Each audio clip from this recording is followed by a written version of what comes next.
Welcome back to another creative episode. In this one, I'm going to talk about the timer block. A timer is actually a trap, and so you have to place it on a wooden wall. If you don't want to place it on a wooden wall, you can simply go and find any other wall and place it nearby, and then you'll place the timer block on that.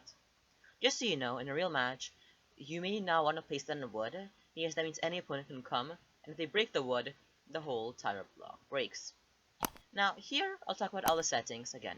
The duration is how long that timer lasts, anyway from 1 second to 20 minutes. You also have it to auto start, whether it does or does not start. What this means is if it should start as soon as the game starts. Activating team means which team can activate this thing, or only a certain people can activate this, or anyone.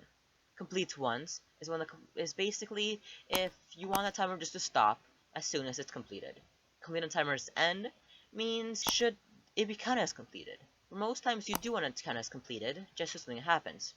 The trigger is this launch pad right here. What the trigger does is it allows you to just hit it, and the timer will start. There we go, the timer started, now I hit it, and it turns off. Now I can just turn the timer off for most times, like for my box I'm not putting the timer off, I just don't need the timer at all.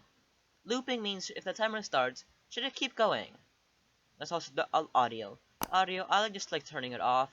If you want to play with audio, go for it. The score means how many points should it give when it's either triggered or completed. And then the lap time means when the timer is completed, it will write the timer and how much time passed for that team. The lap time style can either have count up or count down. This means we'll go 1, 2, 3 or 3, 2, 1, depending on what you want. Now are all the signals. The signal is actually the most important thing with this timer. You can have it so it doesn't when it's receiving, pause it, or reset it even when it's receiving from some channel. You can also have it so it enables, disables, completes when receiving from some channel, and then you can also have it so it gives some signature or instructions when it is completed.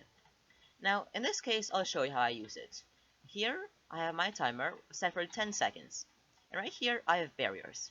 These barriers, if you look, if I go face through, make it so this team and the enemy team as well have just a bit of time to prepare for their fight. Here I go in, I can see my barrier, and here it says disabled when receiving from channel 6. And outside, I have this when it finishes, it transmits on channel 6. What this timer creates is it deactivates all the barriers when the 10 seconds are over, and it starts as soon as the match starts. What this means is that when people spawn, they have 10 seconds to get ready, loot, maybe get and box up a little base for themselves and their team. When the 10 minutes are over, all the barriers deactivate. That's it for this video.